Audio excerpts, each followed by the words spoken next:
صدیق رضی اللہ تعالیٰ عنہ آ کر عرض کیا کہ ابو جان، بدر کے میدان میں آپ میری تلوار کو نیچے آ گئے تھے۔ عبد الرحمن اس وقت اسلام نہیں لائے تھے، وہ کفر کی طرف سے تھے۔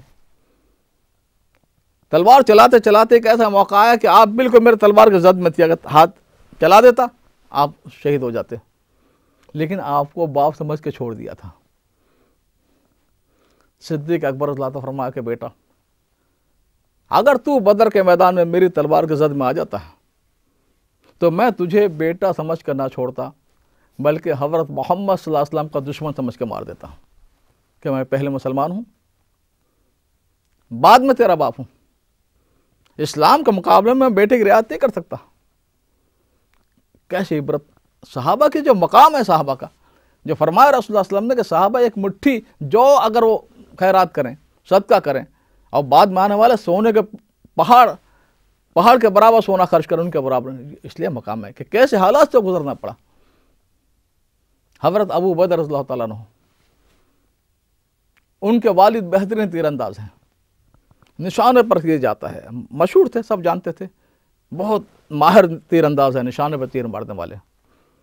بدر میں صحابہ نے دیکھا کہ ابو عبیدہ کا باپ غصے میں تیر بھی چلا رہا ہے، لیکن ان کا تیر ابو عبیدہ تک نہیں پہنچ رہا، وہ صاف بچ جاتے ہیں، تیر دائیں کو گزر جاتا ہے، بائیں کو نکل جاتا ہے، سر کے اوپر سے نکل جاتا ہے، ابو عبیدہ بچ جاتے ہیں۔ ایک صحابی نے کہا ابو عبیدہ تمہارے باپ کو کیا ہو گیا؟ یہ تو بڑا مشاق اور ماہر تیر انداز تھا، اس کا تیر تم تک کیوں نہیں پہنچ رہا؟ فرمایا اس سے کفر کی علامت ہے، میرے بیٹے ہونے کی رعایت کر رہا ہے۔ میرے ایمان کی علامت یہ ہوگی کہ اگر میرا باپ آ جائے گا تو میں اس کی رعایت نہیں کروں گا کہ میں پہلے مسلمان ہوں، بعد میں اس کا بیٹا ہوں۔ اللہ کا حکم سب سے پہلے ہے، رشتے بھی اللہ نے دیے، رشتوں کا احترام بھی اللہ نے دیا، سارے حقوق اللہ ہی نے تو دیے ہیں کہ باپ کا یہ حق ہے، ماں کا یہ حق ہے، بیوی کا یہ حق ہے۔ حضرت مصعب بن عمیر رضی اللہ تعالیٰ عنہ ایک صحابی ہیں، شروع کے ایمان لانے والوں میں، بڑے مالدار گھرانے کے تھے، بڑے خوبصورت تھے۔ ان کی ماں 200 درہم، اس زمانے کے 200 درہم، آج سے 14 سال پہلے کے 200 درہم کا جوڑا خرید کے پہناتی تھی۔ ایسا خوشبو، پرفیوم اور عطر لگاتے تھے کہ جہاں سے گزر جاتے تھے پتہ چلتا تھا کہ مصعب بن عمر گزرے ہیں۔ بدر کے میدان میں ان کے بھائی مکے والوں کی طرف سے لڑنے کے لیے آئے، یہ اسلام کی طرف سے تھے، وہ کفر کی طرف سے تھے، قید ہو گئے۔ اتنے میں مصعب بن عمر کا گزر ہوا، دیکھا کہ میرے بھائی کو ایک انصاری مدینہ کا رہنے والا کاشتکار، کھیتی کرنے والا، وہ باندھ رہا رسی سے، قید کر رہا ہے۔ مصعب بن عمر نے کہا میرے بھائی اس آدمی کو ذرا کس کے باندھنا، اس کی ماں بہت مالدار ہے، پیسے دے کر چھڑائے گی۔ بھائی حیران ہے، اے مصعب تیرا دماغ تو ٹھیک ہے، تجھے کیا ہو گیا؟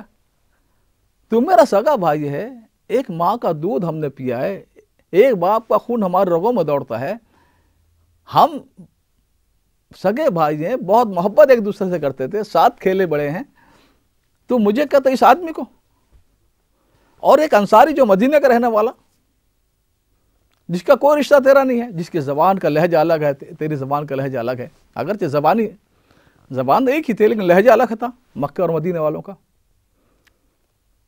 تم تاجر ہے، وہ کاشتکار، کھیت کرنے والا ہے، اس کی معاشرت ہے، تمدن، کلچر، ہر چیز الگ، تو اس کو کہتا ہے میرے بھائی اس کو، اور مجھے اس آدمی کو۔ حضرت مصعب بن عمیر نے کہا میرے بھائی سچی بات یہی ہے کہ اس نے محمد رسول اللہ صلی اللہ علیہ وسلم کی بات پر لبیک کہی، ان کی بات مانی، یہ میرا بھائی ہے، میرا ایمان کا رشتہ ہے جو سب سے مضبوط رشتہ ہے، اور تو اگرچہ میرا سگا بھائی ہے، ایک ماں باپ کی اولاد ہے، لیکن تو نے حق کا ساتھ نہیں دیا، تو نے رسول اللہ صلی اللہ علیہ وسلم کی بات نہیں مانی، تیرا میرا کوئی واسطہ نہیں۔ ایسے حالات سے صحابہ گزرے ہیں، واقعات سنانے بیٹھوں تو سارا دن نکل جائے، بے شمار کیسے حالات سے، کیسی کٹھنائیوں سے گزرے ہیں صحابہ کرام، لیکن یہ ثابت کیا کہ میں پہلے مسلمان ہوں۔ کیا مطلب؟ کہ میں پہلے اللہ کے حکم پر چلوں گا، اللہ کے حکم پر چلنا، یہ ہے ایمان۔ قرآن نے صاف کہا کہ اللہ اور رسول کا حکم معلوم ہو جائے، پھر انسان ادھر ادھر دیکھے، کام چوری کرے، تو وہ ایمان والا نہیں ہے. کوئی حق نہیں اسے اپنے آپ کو ایمان والا کہنے کا. یہ منافقت کی علامت ہے. جو میں عرض کر رہا تھا کہ اللہ تبارک تعالیٰ نے جو جمعے کا دن ہے فرمایا، اتنا جمع ہونا مسلمانوں کا اللہ کے حکم کو پورا کرنے کے لیے اتنی برکت کی چیز ہے، اتنی اللہ کی رضا کی چیز ہے. بڑے بڑے وعدے ہیں، بڑی بڑی بشارتیں ہیں. یہاں تک فرمایا رسول اللہ صلی اللہ علیہ وسلم، ہم القوم لا یشقی بہم جلیسہم. اللہ کے لیے اگر مختلف جگہ کے لوگ جمع ہوتے ہیں کسی دین کے کام کے لیے، اللہ تو یہ اتنے بابرکت لوگ ہیں، ایسے مقبول لوگ ہیں اللہ کے نزدیک کہ یہ تو کیا ان کے پاس بیٹھنے والا بھی محروم نہیں ہوتا، وہ بھی نواز دیا جاتا ہے. وہ گزر رہا تھا، اس کا بزنس کے لیے آیا تھا، کسی اور کام کے لیے آیا تھا، دیکھا کہ کچھ لوگ بیٹھ کر اللہ کی بات سن رہے ہیں، آخرت کی بات سن رہے ہیں، جنت جہنم کی بات. وہ بیٹھ کر چلو چند منٹ تو پاس ایسے ہی بیٹھ گیا تھا بغیر ارادے کے، اللہ اس کو بھی بخش کر دے. تو مقبولیت اللہ کے نزدیک اگر حاصل کرنا ہے تو اس کا راستہ اللہ کے احکامات ہے. دیکھیے دو چیزیں ہیں، ایک ہے شہرت پا جانا اور ایک ہے مقبول ہونا. دونوں میں زمین آسمان کا فرق ہے. شہرت، آدمی پرائم منسٹر بن گیا، کوئی ایکٹر بن گیا، کوئی کرتب دکھا دیا سرکس میں جا کر، کسی کھیل میں، شہرت ہے. یہ قبولیت نہیں ہے. قبولیت اوپر سے آتی ہے. حدیث میں آتا ہے، فرمایا رسول اللہ صلی اللہ علیہ وسلم نے، حضرت جبرائیل علیہ السلام کو اللہ جب کسی بندے سے محبت کرتے ہیں، اور اللہ کس سے محبت کریں گے؟ جو اللہ کے حکم پر چلے گا، جو اللہ سے محبت کرے گا.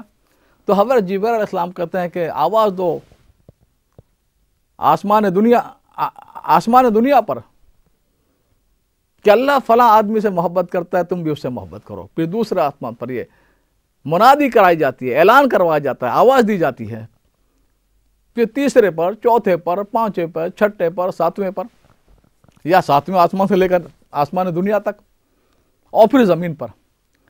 پھر دنیا کا ہر مخلوق، سمندر کی مچھلیاں بھی، پرندے بھی، جانور بھی اس سے محبت کرنے لگتے ہیں.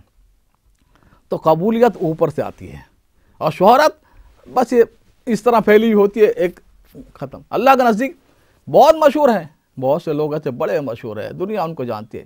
خدا کے نزدیک کتے سور کے برابر ان کی حیثیت نہیں. کیوں کہ مقبول نہیں، وہ مشہور ہیں. اور یہ مرض ہے بیمار انسان کا، انسان شہرت چاہتا ہے. اس لیے صوفیہ اکرام فرماتے ہیں کہ شہرت سب سے آخر میں نکلتی ہے.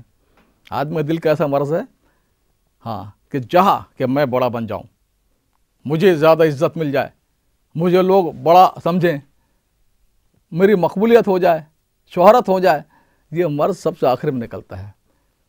دین کا کام کرنے والے کچھ لوگ ہیں جو تنخواہ لے لیتے ہیں، پیسے لے لیتے ہیں. کچھ لوگ ہیں ہم اللہ کے لیے کر رہے ہیں. بھائی اللہ کے لیے کر رہے ہیں ٹھیک ہے، لیکن اپنے نفس کا احتساب کرتے رہو. کیونکہ جو پیسے لیتے ہیں کہہ سکتے ہیں میں پیسے لے کر کیا. اگر تواضع آ گئی، عاجزی آ گئی، بیڑا پار ہے، اللہ قبول کر لے گا. اور غرہ آ گیا، غرور آ گیا کہ پیسے کے لیے نہیں کرتا، میں تو فری میں کرتا ہوں، اللہ کے لیے کرتا ہوں، اگر اس پر تکبر آ گیا تو مارا جائے گا، تباہ ہو جائے گا. پیسہ لینا ایسے جیسے آدمی سگریٹ پی لے، پان کھا لے، چائے پی لے. اور شہرت ایسا جیسے انسان کھانا کھائے. کھانا اصل ہوتا ہے، سگریٹ تو بات کی چیز ہے، پان کھا لے تو بات، اصل تو کھانا ہوتا ہے. ایک واقعہ بنی اسرائیل کا. اسلام سے پہلے جو امت تھی وہ بنی اسرائیل تھی، یہودی تھے، عیسائی تھے، یہ سب بنی اسرائیل کہلاتے ہیں. ان کا ایک عابد تھا اللہ کی عبادت کرنے والا. ایک صومعہ کہتے ہیں ان کی عبادت کی جگہ پر ایک بنا ہوا ہوتا تھا. ہم نے دیکھا ملک شام میں اور کئی ملکوں میں کہ اس طرح ایک مینارہ جیسا بنا ہوا ہے، اس کے اوپر ایک چھوٹا سا کمرہ ہے صومعہ، جس میں اللہ کے بندے اللہ کی یاد میں، اللہ کی عبادت میں رہتے تھے، بنی اسرائیل کے، پچھلی امتوں کے. تو وہ عابد تھا، اس کی عبادت بڑی مشہور تھی لوگوں میں. وہ سال میں ایک مرتبہ باہر نکلتا، دروازہ کھولتا، اور ایک روٹی اس کے سامنے پیش کی جاتی. وہ ایک روٹی کھاتا سب کے سامنے، پھر اندر چل جاتا، اب اگلے سال نکلے گا. یعنی پورے سال میں ایک روٹی بس زندہ. تعجب کرتے لوگ, واہ واہ کرتے, کمال کا ہے. ہم اگر ناشتہ کریں, دوپہر کھانا ملے تو نہ ملے تو پریشان ہو جائیں, صبح کھا لیا شام کو بھوک سے بے قرار ہو گئے. یہ 1 سال صبر کرنا, 1 سال تک بھوک پر کو برداشت کرنا. بڑی شہرت تھی, لاکھوں آدمی آتے تھے, جم گھٹا میلہ لگ جاتا تھا دور تک, حد نظر تک انسان اس کو دیکھنے کے لیے. ایک اللہ والا بزرگ کا گزر ہوا کہ ہاں ایک ایسا اللہ والا ہے جو عبادت میں رہتا ہے, سال میں 1 بار باہر نکل کے 1 روٹی کھاتا ہے. فرمایا یہ کوئی تعجب کی چیز نہیں, کمال کی چیز نہیں ہے, یہ تو اس کو برباد کرنے والی چیز ہے, ہلاک کرنے والی چیز ہے. اگر دیکھنا ہو تماشا تو جس دن وہ باہر نکلے اس دن کوئی نہ ہو. یہ تو نفس کی غذا اس کو مل رہی ہے کہ شہرت دنیا میں ہو رہی ہے, لاکھوں آدمی جمع ہو رہے ہیں, حد نظر تک انسان ہے, اس پر جی رہا ہے. یہ اللہ کے لیے نہیں ہے. اب اہتمام کیا گیا کہ اس دن جس دن نکلنے والا کوئی آدمی نہ آئے, اہتمام سے لوگوں کو روکا گیا. جب وہ باہر نکلا دروازہ کھول کر 1 سال کے بعد, دیکھا کہ ایک آدمی ہے, تھالی میں روٹی ہے, وہ کھڑا ہے اور مجمع کوئی بھی نہیں, کوئی آدمی نہیں, دھڑام سے گرا اور مر گیا. کیونکہ یہ جی رہا تھا شہرت پر. تو یہ جو مرض آدمی کے اندر حب جاہ کا بہت بعد میں نکلتا ہے. شیخ عبد القادر جیلانی رحمۃ اللہ فرماتے ہیں کہ آدمی خدا کو پیارا ہو جائے, خدا کا محبوب بن جائے, اس کی کوشش کرو, مشہور ہونے کی کوشش مت کرو. مشہور ہونے والے بہت ہیں, اللہ کرے ہمیں اللہ کی قبولیت ملے, اللہ کا مقبول ہم ہوں, شہرت کے پیچھے نہ بھاگیں.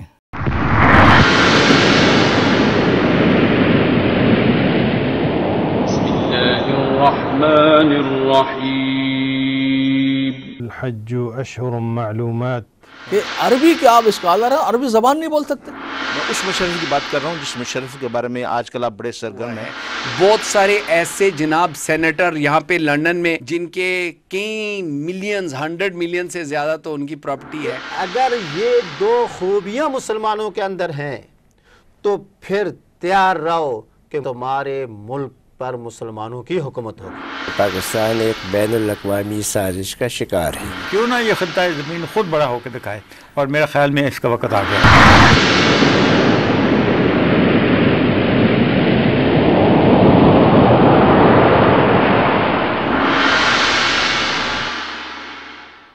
تو میں عرض کر رہا تھا کہ اللہ کے یہاں کی قبولیت اور مقبول ہونا یہ الگ چیز ہے, اور مشہور ہو جانا, شہرت پا لینا کسی اچھی یا بری چیز سے یہ الگ چیز ہے. اللہ کے جو خاص بندے ہوتے ہیں وہ مقبول ہوتے ہیں عند اللہ, اور مقبولیت حاصل کرنے کے لیے جو بنیادی چیز ہے وہ ہے احکامات الہی پر چلنا. قرآن کیا ہے؟ پورا قرآن اللہ کے احکامات ہیں. آج کل ایک مرض یہ پیدا ہو رہا ہے, ایک بیماری نفس کی, اندر کی بیماری, کہ ہر آدمی چاہے ایک لفظ نہ جانتا ہو عربی کا, سمجھتا ہے میں قرآن کو زیادہ سمجھتا ہوں. بھائی جس طرح ایک مقولہ ہے کہ مصنف نیکو کنت بیان, یعنی کتاب میں کیا لکھا ہے اس کو تو کتاب لکھنے والا زیادہ بیان کر سکتا ہے. تو اللہ کی مراد کیا ہے, اللہ جو الفاظ جو ہیں کتاب میں, کتاب اللہ میں, اس الفاظ سے اللہ کیا چاہتے ہیں, مراد کیا ہے, اس کو سمجھنے کے لیے ہمیں دیکھنا پڑے گا رسول اللہ صلی اللہ علیہ وسلم کی زندگی کو. ایک لفظی قرآن ہے جو کاغذوں میں ہے, ایک عملی قرآن ہے جو رسول اللہ صلی اللہ علیہ وسلم کی زندگی ہے. احادیث سے متعین ہوگا, وہ صرف الفاظ کی ڈکشنری سے نہیں معلوم ہوتا. دیکھیے صحابی رسول ہیں عدی بن حاتم رضی اللہ تعالیٰ عنہ, مشہور, آپ نے قصے کہانیاں سنی ہوگی حاتم تائی کی, بڑا مشہور سخی تھا, ان کے بیٹے. قرآن پاک کی آیت آئی روزے کے بارے میں, کلوا واشربوا حتی یتبین لکم الخیط الابیض من الخیط الاسود من الفجر. کھاؤ پیو یہاں تک کہ سفید ڈوری جو ہے کالی ڈوری سے ممتاز ہو جائے, جدا نظر آنے لگے. قرآن کا ایک فصاحت و بلاغت ہے. مطلب یہ کہ صبح صادق تک, صبح صادق کے بعد روزہ شروع, نہیں کھا پی سکتے. تو صبح صادق کو خیط الابیض, سفید ڈوری, اور رات کی تاریکی اور اندھیرے